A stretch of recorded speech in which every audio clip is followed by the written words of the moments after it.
الحمدللہ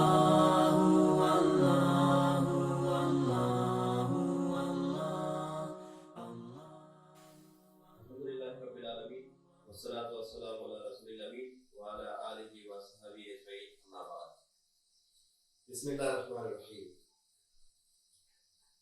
سورہ ہود مکی سورت ہے اور اس پر غور کرنے سے پتہ چلتا ہے کہ یہ مکے میں بھی اس زمانے میں نازل ہوئی جس زمانے میں سورہ یونس نازل ہوئی تھی۔ حدیث میں ہے کہ ابوبکر صدیق رضی اللہ تعالیٰ نے آپ صلی اللہ علیہ وسلم سے عرض کیا کہ یا رسول اللہ آپ بوڑھے ہو رہے ہیں، تو اللہ کے رسول صلی اللہ علیہ وسلم نے جواب دیا کہ سورہ ہود اور اس جیسی مضمون والی صورتوں نے مجھے بوڑھا کر دیا۔ اس سے اندازہ ہوتا ہے کہ اللہ کے رسول صلی اللہ علیہ وسلم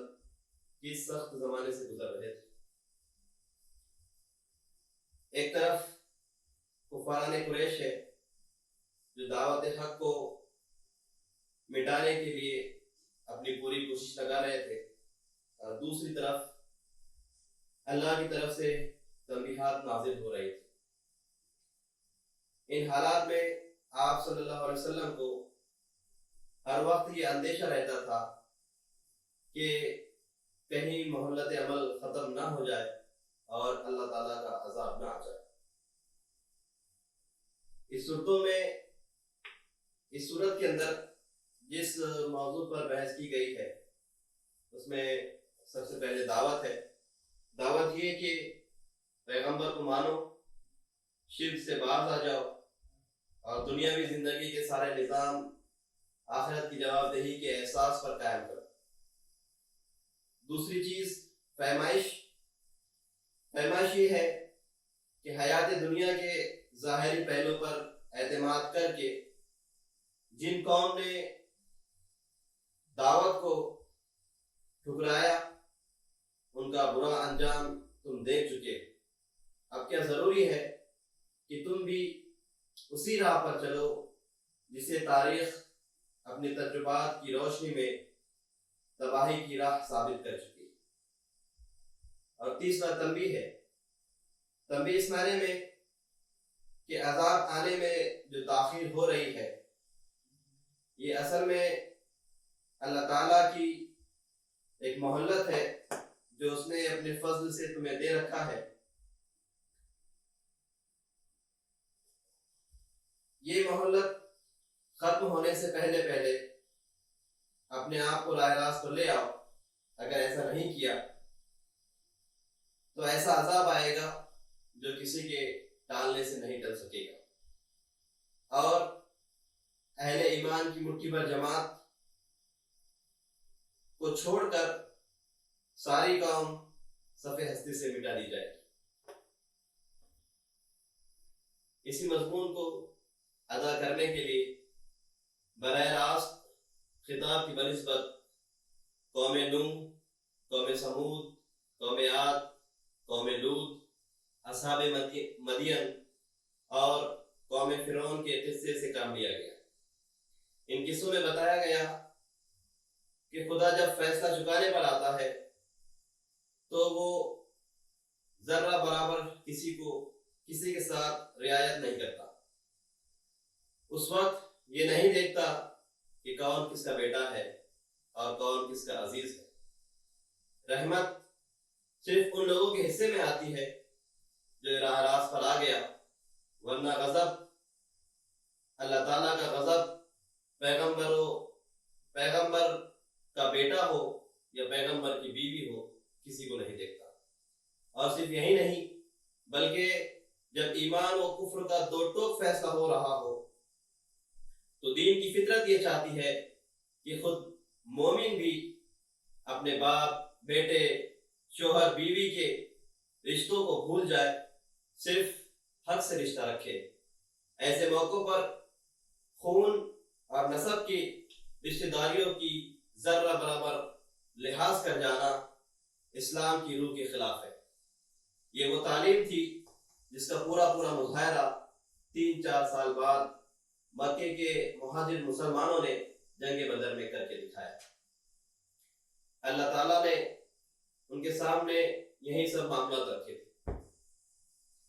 اہل ایمان سے فرمایا جا رہا ہے کہ اگر تم اللہ کے دین کی دعوت لے کر اٹھے ہو تو اس دعوت کی عملی تصویر بن جاؤ۔ جن باتوں سے لوگوں کو روکتے ہو ان باتوں سے خود بھی رک جاؤ۔ لوگوں کی اصلاح کے لیے اپنی ساری توانائیاں نچوڑ دو۔ تمہیں کامیابی جب بھی ملے گی اللہ کی توفیق سے ملے گی، اسی پر بھروسہ رکھو اور اسی سے لو لگاؤ۔ اللہ تمہیں توبہ کی توفیق دے تو اس کے حکم کی تعمیل کرو اور سیدھے راستے پر جمے رہو۔ حدود کا خیال رکھو، اللہ کی نگرانی کا احساس رکھو اور ظالموں کی طرف ذرہ بھی نہ جھکو، ورنہ ان کے ساتھ تم بھی آگ کی لپیٹ میں آ جاؤ گے۔ دن میں بھی اور رات میں بھی نمازیں پڑھو، نیکیوں کا اہتمام کرو، نیکیاں برائیوں کو دور کرتی ہے۔ اللہ کی ہدایت سے ذہن کو روشن رکھو، صبر سے کام لو، زندگی میں اچھے سے اچھے کام کرو، اللہ تمہارے اجر ضائع نہیں کرے گا۔ برے کاموں سے اور زمین میں فساد پھیلانے سے لوگوں کو روکتے رہو، چاہے لوگ برائیوں میں ملوث رہے اور عیش و عشرت میں ڈوبے رہے، مگر تم اپنی ذمہ داری ادا کرتے رہو۔ اللہ کی کتاب میں رسولوں کے قصے پڑھو، ان قصوں سے تمہارے دلوں کو مضبوطی حاصل ہوگی، تمہیں حقیقت کا علم ملے گا، نصیحت اور یاد دہانی حاصل ہوگی۔ ایمان نہ لانے والے اپنا کام کر رہے ہیں، تم بھی اخلاص اور یکسوئی کے ساتھ اپنا کام کیے جاؤ، اللہ کی بندگی کرو اور اسی پہ بھروسہ رکھو۔ اللہ تعالیٰ سے دعا ہے کہ اللہ تعالیٰ ہم تمام کو اس میں جو احکامات ہم کو دیے گئے ہیں اس پر عمل پیرا ہونے کی توفیق عطا فرمائے۔ وآخر دعوانا الحمدللہ رب العالمین۔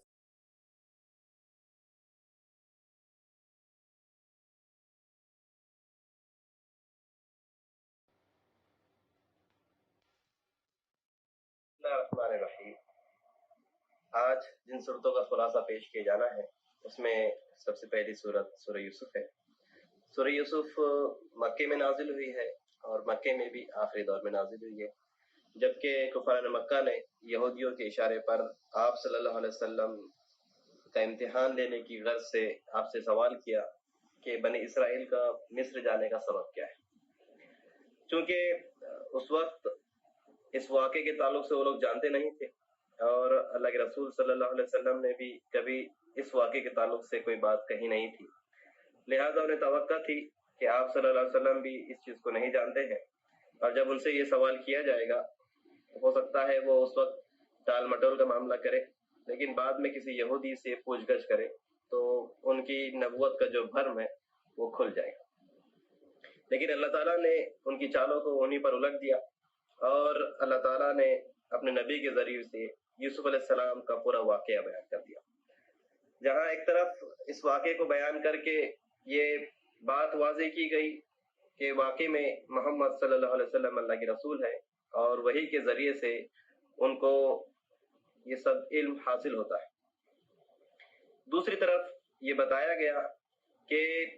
کفار مکہ آج جو سلوک محمد صلی اللہ علیہ وسلم کے ساتھ میں کر رہے ہیں، یہی سلوک جو واقعہ بیان کیا گیا ہے یوسف علیہ السلام کا، ان کے ساتھ ان کے بھائی بھی اسی طرح کا سلوک کر چکے ہیں۔ قرآن جب بھی کوئی واقعہ بیان کرتا ہے تو یہ صرف قصہ گوئی یا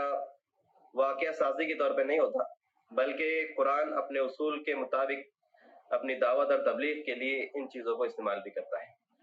اس واقعے کے ذریعے سے یہ بات بھی واضح ہوئی کہ اللہ کے رسول صلی اللہ علیہ وسلم جو دعوت دے رہے ہیں وہ کوئی نئی دعوت نہیں ہے، یہی دعوت اس سے پہلے ابراہیم علیہ السلام، اسماعیل علیہ السلام، اسحاق علیہ السلام، یعقوب علیہ السلام دعوت دے چکے ہیں،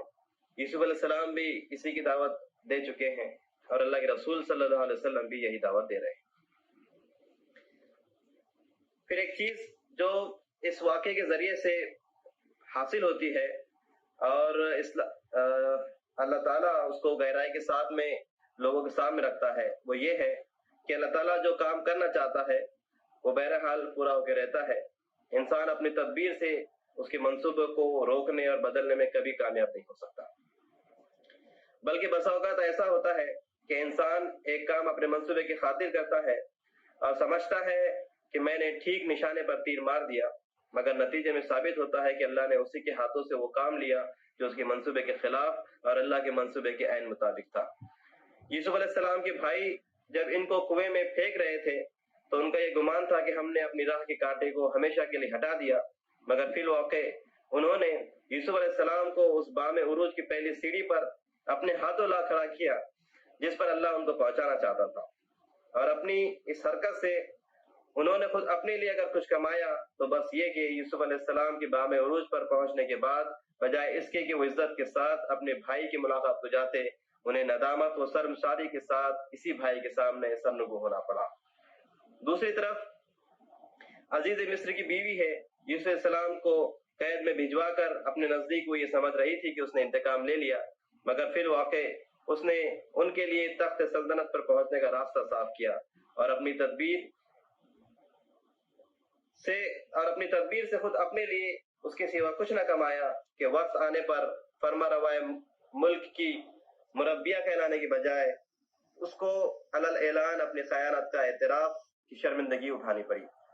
یہ محض واقعات نہیں ہے بلکہ تاریخ اس طرح کے بے شمار مثالوں سے بھری پڑی ہے جو اس بات کی گواہی دیتی ہے کہ اللہ جسے اٹھانا چاہتا ہے ساری دنیا مل کر بھی اس کو نہیں گرا سکتی، بلکہ دنیا جس تدبیر کو اس کو گرانے کے لیے نہایت کارگر سمجھتے ہوئے اختیار کرتی ہے، اللہ اسی تدبیر سے اس کے اٹھنے کی صورتیں نکال دیتا ہے، اور لوگوں کے حصے میں رسوائی کے سوا کچھ نہیں آتا۔ اس کے بالمقابل اللہ تعالیٰ جسے گرانا چاہتا ہے اس کے لیے کوئی تدبیر کارگر ثابت نہیں ہو سکتی اور ان کو بالا آخر مکی کھانی پڑتی ہے۔ اسی کے ساتھ ساتھ ایک اور حقیقت بھی لوگوں کو سمجھائی گئی ہے، اس کے ذریعے اس واقعے کے ذریعے سے سمجھ میں آتی ہے، جو سبق ملتا ہے وہ یہ کہ انسان کو اپنے مقصد اور اپنی تدبیر دونوں میں اس حدود سے تجاوز نہیں کرنا چاہیے جو قانون الہی کے لیے مقرر کر دی گئی ہے۔ کامیابی و ناکامی تو اللہ کے ہاتھ میں ہے، لیکن جو شخص پاک مقصد کے لیے سیدھی جائز تدبیر کرے گا وہ اگر ناکام بھی ہو تو بہرحال ذلت و رسوائی سے دوچار نہ ہوگا، اور جو شخص ناپاک مقصد کے لیے ٹیڑھی تدبیر اختیار کرے گا وہ آخرت میں یقیناً رسوا ہوگا اور دنیا میں بھی رسوائی کا خطرہ اس کے لیے کچھ کم نہ ہوگا۔ دوسرا اہم سبق اس واقعے سے یہ ملتا ہے کہ توکل علی اللہ کا جو معاملہ ہے، جو لوگ حق اور صداقت کے لیے صحیح کر رہے ہیں، جدوجہد کر رہے ہیں اور دنیا انہیں مٹانے پر تلی ہوئی ہے، اگر وہ اس حقیقت کو اپنے پیش نظر رکھے تو انہیں اس سے غیر معمولی تسکین حاصل ہوگی اور مخالف طاقتوں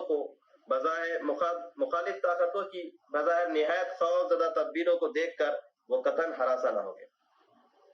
بلکہ نتائج کو اللہ پر چھوڑتے ہوئے اپنی اخلاقی فرائض انجام دیتے چلے جائیں گے۔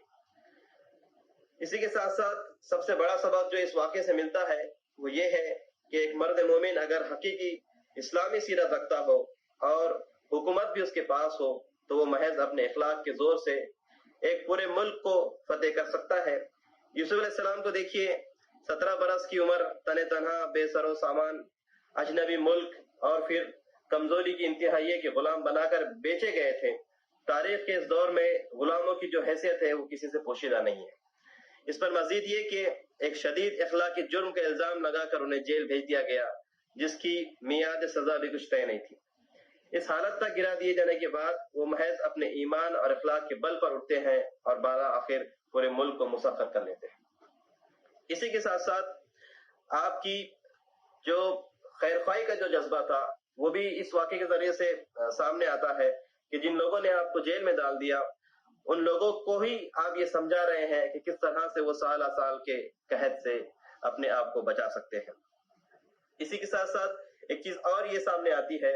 جو ان کے والد کے صبر کی شکل میں تھی کہ غم اتنا زیادہ تھا کہ روتے روتے آپ کی آنکھوں کی روشنی چلی جاتی ہے، لیکن ہر طرح سے وہ صبر کرتے ہیں اور اللہ ہی پر بھروسہ کرتے ہیں اور مایوسی کو کفر سمجھتے ہیں۔ یہ چیز بھی ہمارے سامنے رہنی چاہیے۔ یہ جو واقعہ بیان کیا گیا تاریخ نے اس کے ایک ایک الفاظ کو صحیح ثابت کر کے دکھایا ہے۔ جو تنبیہ یہاں پر کی گئی تھی، ان کے کچھ سالوں کے بعد اس طرح کے حالات بنے، کفار مکہ نے آپ کے خلاف میں سازشیں کی اور جو منصوبہ بندی طے کی، تو اس سے یہ بات طے ہو گئی تھی کہ اب آپ کو یہاں پر دین کا کام نہیں کرنے دینا ہے۔ ہم دیکھتے ہیں کہ حالانکہ اس واقعے کے ذریعے سے ان کو بتایا گیا تھا کہ جس طرح سے یوسف علیہ السلام کے ساتھ ان کے بھائیوں نے معاملہ کیا، اور ایک وقت یہ آیا کہ اللہ تعالیٰ نے ان کو عروج اور ترقی اور سربلندی عطا کی اور اقتدار عطا کیا، اس کے نتیجے میں ہم دیکھتے ہیں کہ ان کے وہ بھائی جو ان کے خلاف تدابیر کر رہے تھے، ان کے سامنے عفو درگزر کی بھیک مانگتے ہوئے نظر آئے۔ تو کفار مکہ کو یہ بات بھی بتائی گئی ہے کہ یہاں پر یہ چیز تمہارے ساتھ بھی ہو سکتی ہے، آج تم محمد صلی اللہ علیہ وسلم کے ساتھ میں اس طرح کی منصوبے کر رہے ہو، اس طرح کی چالیں چل رہے ہو، اس طرح کی تدابیر اختیار کر رہے ہو، لیکن ایک وقت آئے گا کہ تم ان کے آگے اپنی زندگی کی بھیک مانگو گی۔ یہ ایک چیز یہاں پر یہ ہے، اور ہم دیکھتے ہیں کہ اللہ کے رسول صلی اللہ علیہ وسلم بعد میں مدینہ ہجرت کرتے ہیں اور بتدریج مرحلہ وائز آپ آگے بڑھتے ہیں، اور تقریباً 8 سال کے بعد آپ فاتح کی حیثیت سے مکے میں داخل ہوتے ہیں، اور وہیں کچھ معاملہ ہوتا ہے جو یوسف علیہ السلام اور ان کے بھائی کے سامنے والا جو معاملہ تھا وہ سامنے آتا ہے۔ اس طرح سے آخر میں یہ بھی بتایا گیا کہ کس طرح سے یوسف علیہ السلام مصر کے تخت سلطنت پر بیٹھنے کے بعد بھی للہیت کا پہلو اپنے ہاتھ سے نہیں جانے دیتے، اور یہ اعلانیہ طور پر اعتراف کرتے ہیں کہ ان کے پاس جو بھی اقتدار ہے، علم ہے، وہ رب کا دیا ہوا ہے، زمین و آسمان کا اصل بادشاہ وہی ہے، دنیا اور آخرت میں میرا ولی اور سرپرست اللہ ہی ہے۔ وہ دعا کرتے ہیں کہ مرتے دم تک اللہ کے فرما بردار بنے رہے، اور یہ تمنا بھی کرتے ہیں کہ آخرت میں صالحین کی رفاقت نصیب ہو۔ اس واقعے کے اندر یہ چیز بھی بتائی گئی ہے کہ عقل مند بنو اور قرآن واقعات سے عبرت و نصیحت حاصل کرو، یہ سچے واقعات ہے، یاد رکھو یہ قرآن ایمان والوں کے لیے ہدایت اور رحمت کا سرچشمہ ہے۔ اس کے بعد جو صورت ہے وہ سورہ رعد ہے۔ سورہ رعد بھی مکی صورت ہے، اور تقریباً یہ بھی آخر زمانے میں ہی نازل شدہ صورتوں میں سے ہے۔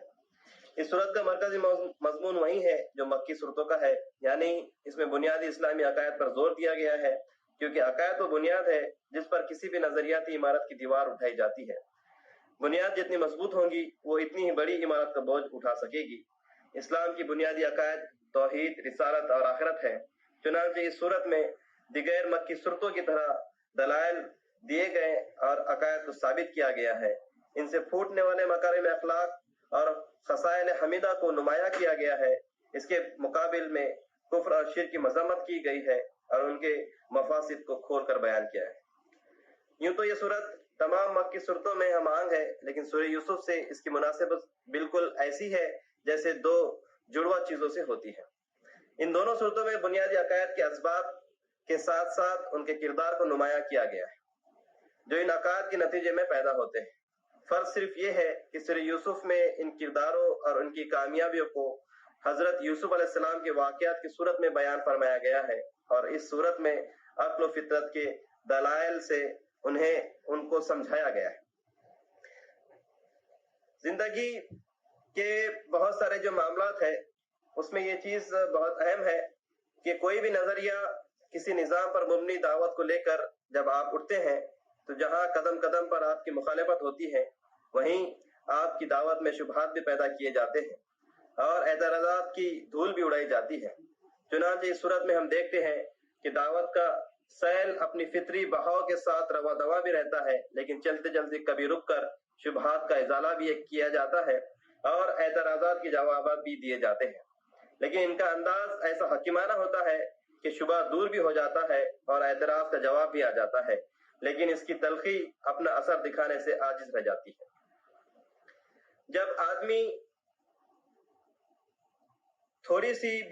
جس آدمی کے اندر تھوڑی سی بھی سنجیدگی اور عقل کی پختگی پائی جاتی ہے وہ یہ محسوس کیے بغیر نہیں رہتا کہ داعی اللہ کے لب و لہجے میں جو درد پایا جاتا ہے اس میں میری ذات کی بھلائی کے سوا کچھ بھی نہیں ہے، اور جب حالات قابو سے باہر ہونے لگتے ہیں اور مسلمان پلٹ پلٹ کر اللہ کی رحمت کو تلاش کرنے لگتے ہیں تو پھر انہی صورتوں میں ایسی آیت بھی نازل کی گئی ہے جن میں انہیں تسلی دی گئی ہے